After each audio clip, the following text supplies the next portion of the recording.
francés al castellano, ella va a hacer inglés al castellano. Que haga lo que quiera, no puede hacer. Sí, no puede, vale, entonces que cambie de canal, no pasa nada. No, es que una cosa. ¿A qué? Yo solamente voy a oír el original en francés y voy a salir en español y en inglés, porque me quiero quedar aquí por si acaso. ¿Y quién le va a traducir las preguntas al francés a él? Nadie. Habéis quedado en ello, ¿no? Ahí está. Ahí lo tienes. Vale, entonces Virginia, lo que hacemos es, yo hago esta parte de ahora. Haces el francés y vale.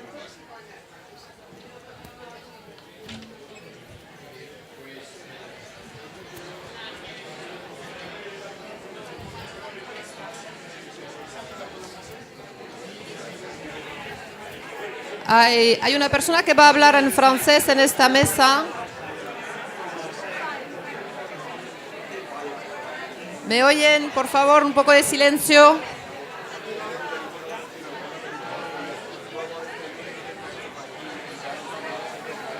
Por favor, si se pueden sentar.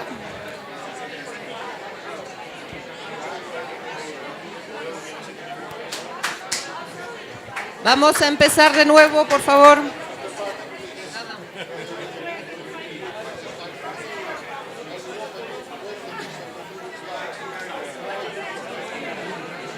Por favor, si se pueden sentar, que vamos a empezar.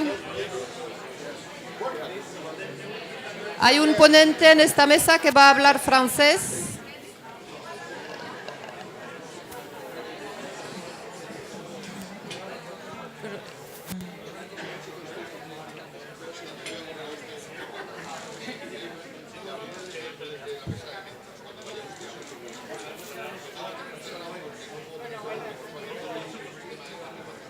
En fait, tu vas te trouver à côté de la Saillée, ça vient. Je croyais que c'était distinct, en fait, c'est drôle.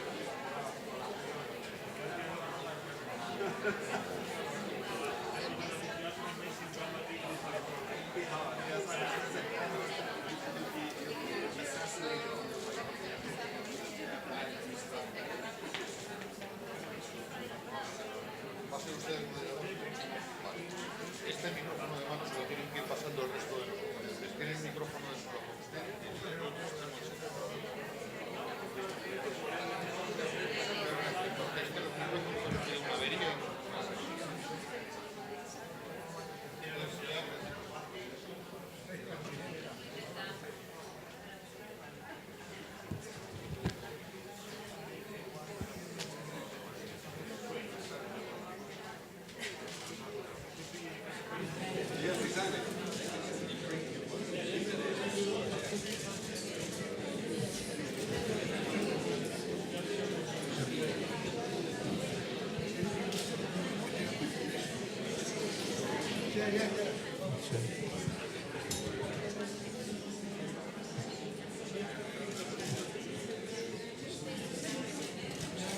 Vale.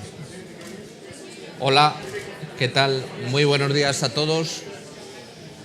Mi nombre es Jorge Rivera, soy el director del diario 5 Días y la verdad es que es un honor para el diario que dirijo cooperar en la organización de estas jornadas junto a la Universidad Rey Juan Carlos y al Observatorio Internacional de Propiedad Intelectual, que está realizando una magnífica labor a la hora de llevar el debate sobre este tema tan apasionante y tan actual y a la vez con tanto futuro dentro del desarrollo de nuestra sociedad desde todos los puntos de vista, incluido el económico. Mi labor será tratar de moderar esta última mesa de la mañana, que tiene la denominación de nueva hoja de ruta en la regulación de la propiedad intelectual, con una doble visión, tanto la nacional como la internacional. Creo que tenemos 4 ponentes de un nivel realmente fantástico para hablar sobre este tema. Le daré la palabra en primer lugar al señor Mochon, Jean-Philippe Mochon, jefe de Servicio Jurídico Internacional del Ministerio de Cultura y Comunicación de Francia. De todos los ponentes tengo unos currículums realmente impresionantes, pero como son sobradamente conocidos, les ahorraré los detalles e iremos directamente a la exposición de cada uno de ellos. Así que, señor Mochon, tiene usted la palabra. Thank you very much. In the name of cultural diversity, I was invited to speak in French, which I think is pleasure. Voilà, je suis très heureux, je remercie beaucoup les organisateurs de m'avoir convié ce matin, à la fois pour partager avec vous et aussi pour la qualité des échanges auxquels j'ai assisté. J'ai entendu, bien sûr... S'il vous plaît, monsieur, je vous en prie de... D'accord. Parce que ce sont cassés. Ok, je recommence.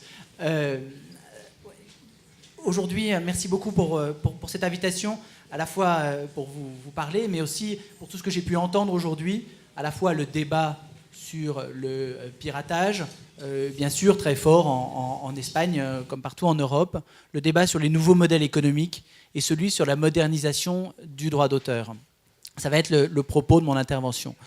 Le premier point dont je voulais vous parler, c'est l'exclusion des services audiovisuels de la négociation commerciale avec les États-Unis. C'est un point tout récent, juste sans y revenir longuement, pour dire que c'est un sujet sur lequel la France et ma ministre, Madame Filippetti, a été main dans la main avec Monsieur Lassalle, qu'elle rencontrait le mois dernier à Bruxelles. Et je crois que c'était un sujet important, exclure les services audiovisuels de cette négociation, parce que c'est une précondition pour mener des politiques culturelles et audiovisuelles. Et ça va être tout le débat d'aujourd'hui. Cette exclusion des services audiovisuels, ce n'est pas celle d'il y a 20 ans avec le combat contre Hollywood. Je crois que, d'ailleurs au Festival de Cannes, le fait d'avoir Harvey Weinstein ou Steven Spielberg prenant position pour ce sujet, ça montre bien que cette exclusion des services audiovisuels, c'était une condition absolument nécessaire pour la diversité culturelle. Et j'étais très heureux en France qu'on puisse travailler ensemble avec monsieur Lassalle sur ce sujet. Ces politiques culturelles et audiovisuelles, justement, c'est de ça que je vais vous parler à travers le rapport remis le mois dernier par Pierre Lescure au président de la République. J'ai eu la chance d'en être l'un des experts, car la problématique de la propriété intellectuelle dont nous parlons aujourd'hui, et en fait d'ailleurs on aurait pu dire droit d'auteur, on n'a parlé que de droit d'auteur et de droits voisins, cette problématique, elle s'inscrit pour nous, en France, dans un cadre plus large. Il s'agit bien d'assurer la diversité culturelle en Europe et d'assurer la vitalité de toute l'économie créative. Les chiffres ont été donnés par M. De Keyser sur l'économie numérique, par Mme Régnier et par d'autres sur l'économie créative. Je crois qu'il y a là un enjeu très fort pour l'Europe. Et la conviction de ce rapport Lescure, c'est justement qu'il faut développer et adapter nos politiques pour répondre à cet enjeu. Quelques exemples. En premier lieu, la politique audiovisuelle européenne. Vous savez qu'avec l'arrivée de la télévision connectée, on se pose la question de l'avenir de la politique audiovisuelle en Europe. Les ministres en ont débattu d'ailleurs, les ministres de l'audiovisuel le mois dernier. Par exemple, les plateformes, on avait la représentante de YouTube il y a un instant, les plateformes jouent un rôle de plus en plus important, un rôle de plus en plus actif. Pour nous, et c'est ce que dit le rapport Lescure, il faut se poser la question de faire participer l'ensemble des acteurs au financement de la production, de leur demander d'exposer la diversité des contenus. L'univers numérique est une chance formidable par l'hyper-offre qu'il nous assure, mais il ne suffit pas lui seul à assurer la diversité culturelle, à assurer la création culturelle en Europe. Et donc, par exemple, la politique audiovisuelle européenne, elle doit y contribuer, elle doit être maintenue. Un autre exemple, c'est l'adaptation du droit d'auteur. J'entendais monsieur le représentant du groupe Planeta à propos de cette modernisation du droit d'auteur. Je crois que c'est une évidence. Personne ne la récuse en Europe. Encore faut-il savoir de quelle modernisation du droit d'auteur on parle. Et à chaque fois, il y a des compromis à faire, il y a des questions à se poser. Quelques exemples. En matière de contrat d'édition, par exemple, en France, nous avons travaillé pendant 1 an et demi avec les représentants des auteurs et des éditeurs pour savoir comment on changeait la loi pour le contrat d'édition signé entre les auteurs et les éditeurs dans le monde numérique.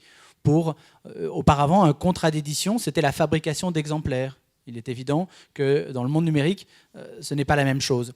Il faut développer, il faut avoir le courage de chercher de nouveaux compromis.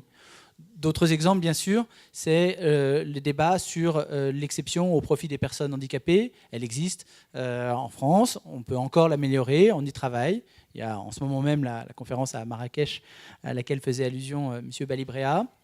Mais c'est un sujet sur lequel on doit travailler.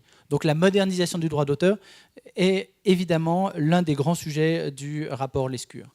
Parmi les autres grands sujets, bien sûr, la consolidation de la rémunération pour copie privée, c'est un sujet sensible ici, mais c'est un sujet dont le rapport Lescure s'est beaucoup préoccupé. Et puis, bien sûr, j'ai gardé pour la fin peut-être le plus gros sujet, le sujet le plus évident.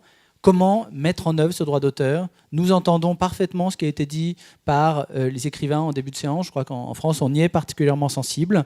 La mise en œuvre du droit d'auteur, vous savez qu'en France, ça s'est traduit par la création d'une autorité indépendante, la DOPI, qui a joué un rôle de pédagogie, qui a envoyé 1 300 000 messages d'avertissement après avoir repéré des téléchargements illicites, qui a donc une action absolument massive et qui a contribué, nous en sommes persuadés, ce n'était pas évident quand on a commencé le rapport Lescure, mais c'est vraiment l'un des acquis, qui a contribué à faire baisser une forme de piratage, le partage de fichiers pair à pair, et donc c'est pour ça qu'on la conserve. Je dis que ce n'était pas évident parce que les débats sur le droit d'auteur sont aussi sensibles en France que la loi Hadopi a été aussi compliquée que la loi Sindé, que le débat ACTA au Parlement européen ou que les législations SOPA-PIPA aux États-Unis. Donc il y a un courage politique pour aborder ces sujets et la France sera là, en tout cas, pour y contribuer pour sa part. Donc, maintenir la réponse graduée de la DOPI, abandonner l'idée de suspension de l'abonnement Internet, parce que, clairement, ce n'était pas une piste pertinente, mais surtout, et passer à une sanction pécuniaire, mais surtout, en parallèle, se concentrer sur les autres formes de piratage, celles qu'on a eu tendance à oublier, et c'est la lutte contre les sites de streaming ou de téléchargement direct. C'est l'implication de l'ensemble des acteurs. Et ça, c'est un sujet sur lequel on aimerait beaucoup partager nos expériences, travailler avec les acteurs espagnols. On sait que le débat est vif au Royaume-Uni, par exemple. On a des échanges avec nos collègues britanniques et les initiatives de la City of London Police sont intéressantes de ce côté-là. Pareil aux États-Unis. Il y a eu aussi des tentatives au plan européen. Donc toute cette approche d'impliquer l'ensemble des acteurs, les fournisseurs de solutions de paiement, le monde de la publicité, l'ensemble des intermédiaires techniques, c'est pour nous la nouvelle frontière. On maintient la réponse graduée et on cherche surtout à lutter contre le piratage en impliquant toutes les personnes concernées. Voilà quelques-unes des grandes idées du rapport Lescure, qui est intéressant parce qu'il essaie de donner, je vous ai fait grâce des 80 propositions, il est intéressant parce qu'il essaie de replacer cette perspective de la propriété intellectuelle, du droit d'auteur, dans une ambition qui est une ambition pour une Europe créative, pour une économie créative en Europe et une politique adaptée. Les débats sont complexes, ils sont techniques, ils sont sensibles, mais on souhaite les mener. Dernier point, sur le débat européen sur l'avenir du droit d'auteur. On a été très, très heureux en France aussi, là aussi, de pouvoir travailler avec l'Espagne, puisque juste avant la fin de l'année, on a pris une position commune avec 13 ministres de la culture pour justement dire que ce débat sur le droit d'auteur, c'est un débat pour l'économie numérique et c'est un débat pour l'économie créative. Les deux tiennent ensemble. Pour nous, l'avenir de l'économie numérique, c'est en bonne partie l'avenir de l'économie créative en Europe. Donc ça se traduit pour nous par un soutien à l'initiative Licence pour l'Europe, qu'on suit de très près, mais aussi par une grande prudence devant tout. Il y a cette idéologie, disons, de la table rase, il faut tout revenir. Non, pas du tout. Je crois que très clairement, il faut un agenda européen, il faut se poser toutes les questions, mais il faut un agenda européen, et notamment un agenda européen sur la mise en œuvre du droit d'auteur, ce qu'on appelle l'enforcement. C'est pour nous un sujet sur lequel on doit revenir, et je parlais tout à l'heure de l'implication de l'ensemble des acteurs. On est en lien bien sûr avec la Commission européenne et on aimerait beaucoup travailler avec l'Espagne sur ce sujet-là. Voilà. Donc, et puis en parallèle, bien sûr, se poser tous les débats, c'est aussi réfléchir à l'avenir de la directive de 2001 sur le droit d'auteur. C'est un débat qui se posera l'an prochain. C'est un débat sur lequel on doit poser des jalons, sur lequel on doit savoir ce qu'on a à gagner pour l'économie créative en Europe. Voilà, donc en conclusion, je voulais juste dire, c'est à quel point on est très, très fiers d'avoir pu, ne serait-ce que dans les 6 derniers mois, 2 démarches conjointes entre Monsieur Lassalle qui est là et Madame Filippetti. Je crois qu'on a vraiment à la fois sur l'économie créative, sur ce débat très fort qui a été celui de l'accord de libre-échange avec les États-Unis. On a vraiment une volonté à Paris d'impulser un agenda européen sur la création et sur son économie. Ça donnera lieu à un Conseil européen en octobre qui porte sur le numérique. Typiquement, le Conseil européen d'octobre sur le numérique, c'est quelque chose pour nous d'important. C'est un Conseil européen d'octobre sur le numérique et sur la créativité. Je crois que ce serait dommage de croire que l'économie numérique, ça se fait en dehors, parce que l'économie numérique pour l'Europe, c'est une économie de la création pour nous. Je crois que c'est vraiment l'une des raisons pour lesquelles on peut, voilà, dans ces locaux de la délégation de l'Union européenne, vraiment tout faire pour cet agenda européen sur lequel on est très impatient de travailler avec l'Espagne.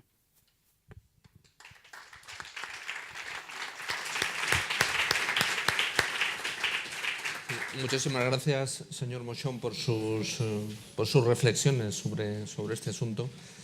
Y ahora es el turno para completar esta visión internacional que hemos tratado de dar en esta mesa. El turno ahora es para don Eric Barnett. Es el director de Asuntos Europeos en el Centro Nacional de Coordinación de los Derechos de Propiedad Intelectual de Estados Unidos. Cuando usted quiera.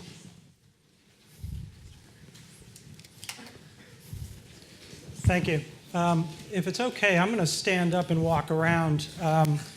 I was a trial lawyer for a long time before going to Homeland Security. So I used to prosecute people, and I would walk in front of juries back and forth. I promise not to ask you to find anyone guilty at the end of my presentation. The first thing I want to address is that who I represent. I represent the Department of Homeland Security. We are obviously a large department created after the attacks of 9/11. Very specifically, though, I am a law enforcement official. I work for a law enforcement agency that has a very long name, but basically it's the U.S. Immigration and Customs Enforcement. Within that, I work for Homeland Security Investigations. I'm also the deputy director of something called the IPR Center. I have a business card that's about this big. So ultimately, I say that because I'm not a policy person in terms of whether copyright is good or bad, or whether we should have certain tools on the internet to make it easier or harder to access content. That is not a decision that I make as a law enforcement official. That is a decision that the executive branch simply follows in the United States what the legislative branch dictates. So I set that out to explain what approach we've taken in the United States. Not that it may be the right approach in the EU, not that it may be the right approach anywhere outside the United States. But I think I am offered here as the somewhat international perspective beyond, obviously, the EU. So let me tell you just a little bit about why my law enforcement agency is even engaged in intellectual property theft enforcement. We are the legacy of the U.S. Customs Service. The U.S. Customs Service was the oldest law enforcement agency in the United States, founded in 1789. When I speak to audiences in Europe and I talk about 1789 being old, I'm very aware of the irony of that. But for us in the United States, that's as old as we get. That was the foundation of the Republic, was in 1789. So we were the first law enforcement agency, and our responsibility was, as it is still today, to keep contraband from coming into the United States or leaving the United States, and obviously to charge tariffs and duties and all the other things that customs do. So ultimately, we started in intellectual property enforcement with the fake handbags, with the fake watches, with all of the usual counterfeit items that we're used to seeing, frankly, unfortunately, too regularly. We realized, as everyone else did, that it merged from just the physical goods coming over the border to the internet, whether it's the sale of those very same items on the internet or obviously what we're talking about today at length, digital piracy. So the piracy of content, the piracy of movies, music, software, etc. Now, I can talk a lot about what we call hard goods counterfeiting, and that's different for us as a term than piracy of digital media. But I know the focus of our presentations today has been on piracy, so I'll stick with that. But it is important that you understand that we spend a significant amount of time investigating fake medicines, investigating fake auto parts, airbags that won't inflate because they're counterfeit, obviously things that will harm people generally every day if they're put into this legitimate supply chain. Going to piracy. We have been on a very aggressive campaign over, I would say, the last 4 years to address piracy on the internet, specifically movies, music, and software. Why are we doing that? Well, the presentation earlier about the economy is the same that we have. Movies are, through studies, shown to be our second largest export in the United States. And it is a billion-dollar industry, there's no doubt about it. But so we have to protect our exports. All governments have to do that, as well as protecting our imports and our trade. But also, one of the things that's important to us about movies, for instance, is that it isn't always the big money that goes to Brad Pitt or Angelina Jolie that is going to suffer from piracy.